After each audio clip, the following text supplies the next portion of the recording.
Hello everyone, welcome back to my channel. आप सारी success story वाली वीडियो को बहुत ज़्यादा प्यार दे रहे हो, उसके लिए थैंक यू सो मच। और ये आपको भी बहुत हेल्प करती है परसिस्ट करने में और आपकी मैनिफेस्टेशन में मोटिवेशन देती है।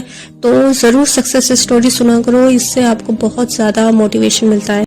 तो ये स्टोरी मैं इसलिए सुनाना चाहती हूँ कि अगर आप 3D में बहुत ज्यादा इन्वॉल्व होते हैं तो आपके साथ क्या होता है। और जब आप अपने किसी भी कोच के पास जा रहे हो आप सेशन लेने के लिए, तो आप उससे थोड़ा तो कोऑपरेट करो ना, क्योंकि जब आप कोऑपरेट नहीं कर पाते तो आपके कोच के लिए भी बहुत बड़ा टास्क हो जाता है आपसे डील करना। तो ये जो क्लाइंट थी मैं क्रिटिसाइज नहीं कर रही, इनको ये बहुत ज्यादा स्वीट है, बस इन्हें कैसे मैनिफेस्ट करते हैं और कैसे ये चीजें वर्क करती हैं इसके बारे में बहुत कम नॉलेज था। तो जिस कारण ये लगभग मेरे पास 10 दिन पहले आई थी और इन्होंने 15 दिन का सेशन लिया था। कोई इनका फाइनेंशियली इशू था उसके रिगार्डिंग, और एक तो ये उड़ीसा से थे तो इनकी लैंग्वेज थोड़ी अलग थी और मेरी अलग। तो जब ये आई तो इन्हें बिल्कुल भी आइडिया नहीं था ये चीजें कैसे वर्क करेंगी। मैंने इनको बहुत ज्यादा समझाया और ये इतना क्वेश्चन करती थी कि मेरे लिए भी बहुत बड़ा टास्क हो जाता था कि मैं ये सोचती कि जो क्लाइंट है कैसे अचीव करेंगे अपनी सक्सेस स्टोरी। तो उसके बावजूद भी इन्होंने किया, जितना भी किया इन्होंने अपनी मेहनत पूरी की है और उसके लिए मैं बहुत ज्यादा ग्रेटफुल हूँ सीरियसली। क्योंकि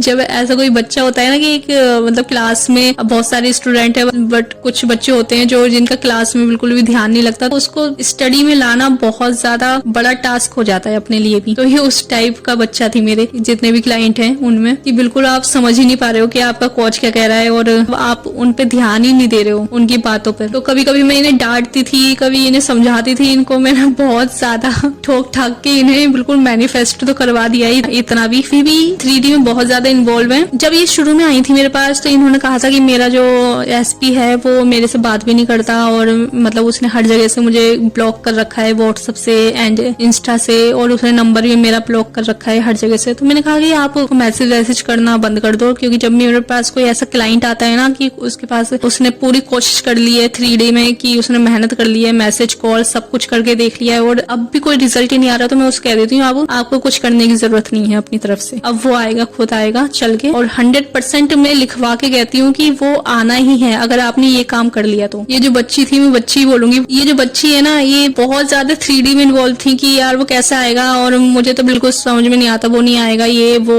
बहुत मेरे से क्वेश्चन ही करती थी। जो भी मेरे पास क्लाइंट आते हैं जैसे उनका केस है उसके अकॉर्डिंग उनको सिलेबस देती हूँ कि आप इसको फॉलो करो, तो ये उसको भी फॉलो नहीं कर पा रही थी सीरियसली। मैंने इनको कहा कि आप मेडिटेशन और योगा करो तो वो भी इनसे नहीं हो पा रहा था सही से। और फिर मैंने कहा कि चलो आप विजुअलाइज सीन करो, तो इनसे विजुअलाइज सीन भी नहीं हो पा रहा था। ये मेरे से बोलते थे मेरे से नहीं हो रहा, आप मुझे ऑडियो बनाकर दे दो। वो सब करने के बावजूद भी मैंने कहा चलो वो सब छोड़ो, आप सिर्फ अफर्मेशन ही करो। एक्चुअली जो इनका SP था वो इनका कॉलेज में ही था। जब ये कॉलेज जाती थी तो टिगर हो जाती थी, लाइक वो उन्हें दिखता था और फिर उसको इग्नोर करना, लाइक पसंदीदा इंसान है आपके सामने तो आप बड़ी चीज हो जाती है उसको इग्नोर करना। ये ना हमेशा कॉलेज जाके ना ट्रिगर हो जाती थी। जब कॉलेज आती थी उसके बाद हमेशा मुझे मैसेज करना कि मुझे 3D बहुत ज्यादा वो कर रही है और मैं बिल्कुल फोकस नहीं कर पा रही, मुझे बहुत निगेटिव थॉट्स आ रहे हैं। मैं कहती थी, मैं डांट के कहती थी, इन्हें समझाती थी, बहुत ज्यादा मैंने इनको डांटा है सॉरी फॉर दैट। एक टाइम पर था कि मैं पूरा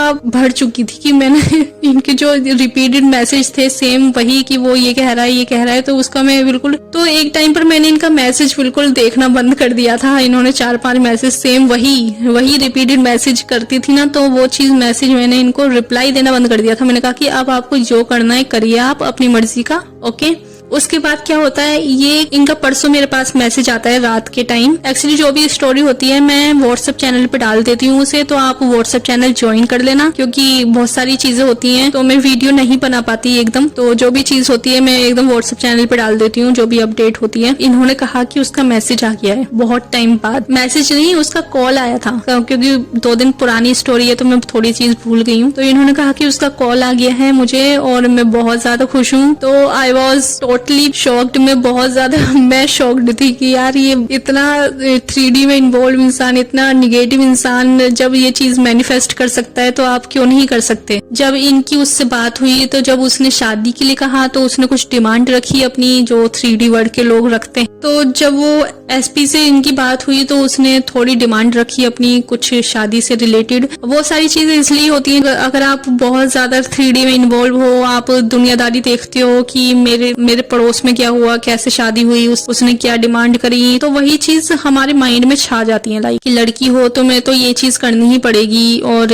लड़की वालों को कुछ ना कुछ गिफ्ट्स देना पड़ता है शादी में, तो वही चीज इनके माइंड में अभी भी है। तो मैंने इनको समझाया कि सिर्फ आपको एंड गोल पे फोकस करना है। इतना होने के बावजूद भी मैंने इनको अभी भी डांटा है कि आप बिल्कुल इस चीज पे ध्यान नहीं दोगे, वो क्या बोल रहा है क्या नहीं बोल रहा है। ये बोल रही थी कि मेरे पेरेंट्स इतनी बड़ी डिमांड पूरी नहीं कर पाएंगे। अगर आपका फोकस अपनी गोल पर है ना, लाइक अर्जुन को क्या दिख रही थी, जब अर्जुन को बोला था ना कि चिड़िया दिख रही है आपको, तो अर्जुन ने बोला था नहीं मुझे सिर्फ चिड़िया की आंख दिख रही है। तो आपको सिर्फ उसकी आंख पर निशाना लगाना है। लाइक आपको सिर्फ अपने गोल पे फोकस करना है। बीच में क्या चल रहा है क्या नहीं चल रहा, क्या डिमांड है क्या चीजें हैं, उस पर बिल्कुल फोकस नहीं करना। मेरे पास जो क्लाइंट आते हैं ना वो बोलते हैं कि उसने तो नंबर चेंज कर लिया है अपना, और फिर ऐसे में हम उसे कैसे मतलब मैनिफेस्ट कर पाएंगे। वो सारी चीजें मैटर नहीं करती। अगर किसी को आपसे बात करनी है ना, भले ही आप नंबर चेंज कर लो, चाहे वो नंबर चेंज कर ले, कुछ भी हो जाए आप दुनिया के ना लास्ट कोने में जाके बैठ जाओ, तब भी वो आपसे कांटेक्ट कर लेगा। वो नहीं सोचना कि कैसे होगा कांटेक्ट, ये सब आइडिया आपको यूनिवर्स को नहीं देने। जो प्लान बनाना है, भगवान ने जो करना है कर लेंगे, वो आपको उसमें इंटरफेयर नहीं करना। आपको बस ये रखना है कि हाँ मेरा ये काम होगा, मुझे पता है, फुल फोकस के साथ, फुल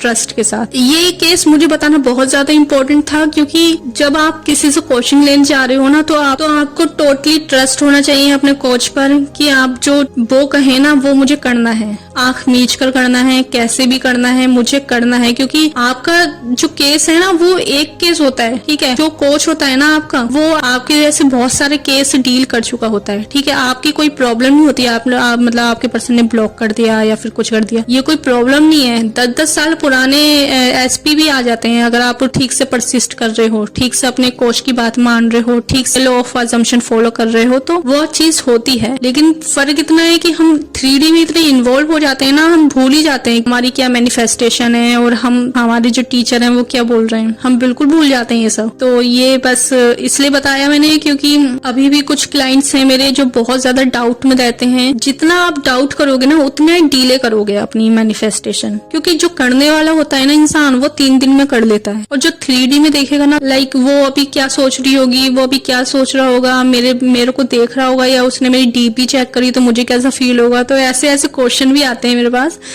तो आप इन सब से क्या लेना देना आपका। अगर मेरे पास मेरी फेवरेट चीज है तो मैं कितनी खुश होंगी, फिर मैं वेटिंग एनर्जी में नहीं रहूंगी कि वो चीज होगी तो मैं कैसा फील करूंगी। नहीं, आपको उसी टाइम वो चीज फील करनी है कि ये चीज है मेरे पास, तभी चीजें वर्क करती हैं। जो चीज आप चाह रहे हो वो ऑलरेडी आपको फील करनी पड़ेगी। क्लाइंट्स होते हैं कि वो बोलते हैं कि हमसे अफर्मेशन नहीं होगी और ये चीज नहीं हो रही, तो मैं मानती हूँ स्टार्टिंग में प्रॉब्लम आती है, बट आपको करना पड़ेगा। जब हम बचपन में नहीं स्टडी करते तो हमारे पेरेंट्स ने हमें मार मार के भेजा है स्कूल, ठीक है। तो अगर आपको कुछ करना है तो कुछ पाने के लिए कुछ खोना पड़ता है। आप कंफर्ट जोन से बाहर निकलो, और जो भी आपके कोच आपके, या कहीं भी अगर आप किसी से कोचिंग नहीं भी ले रहे हो, आप किसी से कोचिंग नहीं भी ले रहे हो, तो भी अगर आपको मैनिफेस्ट करनी है कोई चीज, तो उसके लिए डिसिप्लिन होना जरूरी है। किसी भी चीज को अचीव करने के लिए डिसिप्लिन होना बहुत ज्यादा इंपॉर्टेंट है। चाहे वो आप 3D में कुछ ढूंढ रहे हो या फिर आप 5D लेवल पे कुछ ढूंढ रहे हो, ठीक है। मुझे लगता है कि आपको बहुत कुछ समझ में आया हुआ इससे रिलेटेड, और आई होप आपको ये स्टोरी अच्छी लगी होगी। जहां तक मैंने सोचा था उससे जल्दी इनको रिजल्ट मिले हैं, क्योंकि मुझे तो लग रहा था 7 महीने तो लग ही जाएंगे। बट अगर ये ऐसे ही काम करते रहे, अपने जो भी क्लाइंट हैं जो इतने नेगेटिव सोचते हैं, जो इतने इन्वॉल्व होते हैं 3D में, अगर वो फिर भी परसिस्ट कर रहे हैं ना, तो उनके लिए हेड्स ऑफ है। सीरियसली मेरी तरफ से तो उनको हेड्स ऑफ है, जो वो चीज कर जाएंगे, वो ले जाएंगे अपनी मैनिफेस्टेशन। तो चलिए, अगर आपको थोड़ी भी हेल्प मिली है मेरी इस स्टोरी से, तो आप मेरा चैनल सब्सक्राइब कर सकते हैं। Thank you so much.